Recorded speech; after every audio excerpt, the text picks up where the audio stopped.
I was becoming very good at becoming the invisible kid.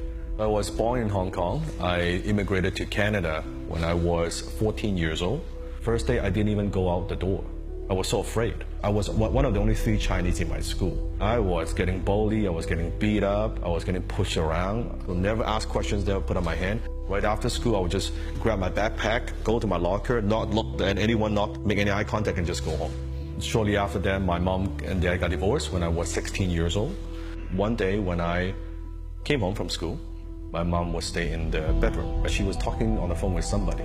And then after the phone call, she opened up the door and I could see like she was crying. I said, "Mom, is everything okay?" And she's like, "Well, you know, I was talking on the phone with the dad and he just told me he went bankrupt. Just filed for bankruptcy. He couldn't send us money anymore." My mom is always a very positive, it's just like an angel to me. But that's the first time in my entire life that I looked at my mom now in a country where she doesn't speak the language, son doesn't kind of going through high school. Her face, the hopelessness. I said, I don't care what effort it takes, I never want to see that again. I had no father figure, I had no role model. My father, quote unquote father figure, was when it was late night, I was watching a Bruce Lee movie. It was Way of the Dragon, where he fought Chuck Norris. And he was a guy who couldn't speak English, went to Rome and got criticized. And then suddenly he was kicking ass and protecting people. So he became my hero. In a way, virtually he became that father figure I never had, that strong, muscular, strong, like kick-ass kung fu master, right? Right after that, near my house, there was a karate school. So I signed up for the karate school. That gave me the confidence, that gave me courage. And then from there, I just made a commitment, whatever it takes. I don't need my dad. I'll be the man of the family. I'll take care of my mom. So that's when I started thinking about, okay, how can I do something to make some money? And I was mowing lawns for people. I was delivering, paper, anything that would make a buck. Really, I was trying all kinds of business ideas. And then afterwards, I started my own one-man advertising agency. And that was my first taste of success. Was being able to provide for my mom. Finally, now I could go to a grocery store and not have to go to the almost expired section to buy fruit and vegetables. That was very, very much the turning point.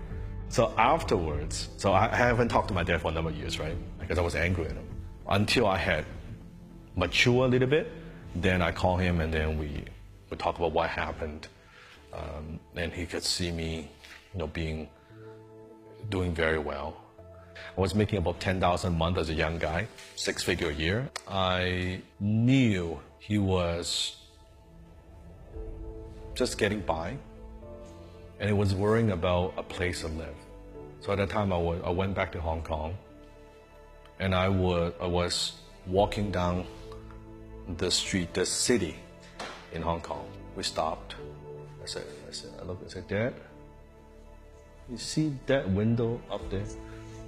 "Yeah." I reached in my pocket. I pulled a set of keys. I put it in his hands. My dad looked puzzled. I said, "Dad, I bought that unit for you. You got a place to live in now. It's yours." He was bawling. All he could say is, "Son, let's go get lunch." That look made everything worthwhile. At the time we talked, he said, "Next week, son, I'm going into the hospital for a regular checkup." And then I know the date after he did a checkup, I didn't get the call. I thought it was a bit strange. The next day I got a call from my aunt. I picked up the phone, it was like 3 a.m., very late at night. "Your dad's in emergency." He said, "What happened?" "Well, he found that he needed surgery immediately. We need to operate him." But at the time, I was chasing the biggest deal I've ever done in my life. I said, I had to be in the US, I gotta finish this before I would come back, because it's a very important deal. I had to do a little video conference with my dad. I could see him in the hospital, hair all gray, he had this tube, he couldn't speak. I said, "Dad, as soon as I finish, I will come back and see you." right? And I thought I would make him proud. I thought I would close the deal. I'd go to Hong Kong. I never thought about it. And that was the last time I talked to him. That was it. I never got to say goodbye. I never got to say anything. It's the biggest regret. It's truly the biggest regret. And I wish I knew I had. And from that point on, I realized something, that I was chasing achievement, was chasing all these things. And when suddenly my dad was gone, suddenly all this stuff means a lot less. It suddenly means a lot less to me about fame, money, wealth, all this stuff. I believe in life you go through kind of 4 stages. The first stage is what I call survival, which is where I was when I was very young. And then going from survival to security. You're paying the bills. You got a roof over your head, you got a car, you're taking care of your family. And then a percentage of the people would move to what I call stage 3, which is success.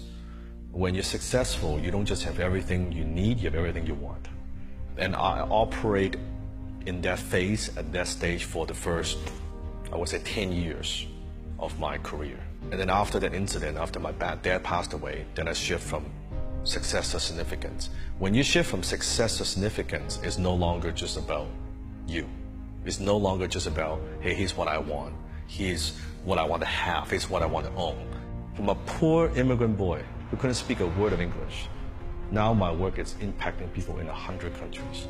It sounds so cliche, but it is. What's your legacy? What's your impact? What do you want to leave behind? What do you want to be known for after you're gone? Our society, we don't take the time to just slow down a bit to be grateful and find the little things to be grateful. The people around me, my family, my friends, my team, my students, every little thing. All the tragedy, all the mistakes, all the headaches, all the hardship.